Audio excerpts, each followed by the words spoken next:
আজকে এক আপু আমাকে তাড়াহুড়োর মধ্যে ফোন করে বলতেছে, আপু তুমি কি আমাকে 9 পাউন্ডের মধ্যে একটা কেক বানিয়ে দিতে পারবা? তো আমি বলছি কেন পারবো না আপু, কী থিমের লাগবে সেটা জাস্ট বলেন, আমি অবশ্যই বানাই দিব।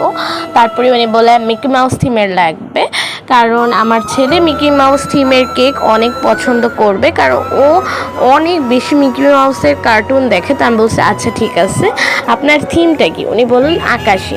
তা আমি ভাবলাম যে আকাশি থিমের মধ্যেই বানাই নিই। আর আকাশি থিমের বর্ডার লাইন করে দিছি। ফার্স্টে আমি 3 পাউন্ড বসিয়ে দিছি, আর ভিতরে স্ট্র দিয়ে দিচ্ছি সেফটির জন্য।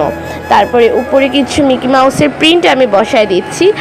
আর এই মিকি মাউসের প্রিন্টগুলো কিন্তু খাওয়া যাবে না, তো আমি আপুটিকে কিন্তু অবশ্যই বলে দিছি যে এই মিকি মাউস থিমের কেকগুলো আপনি খেতে পারবেন না।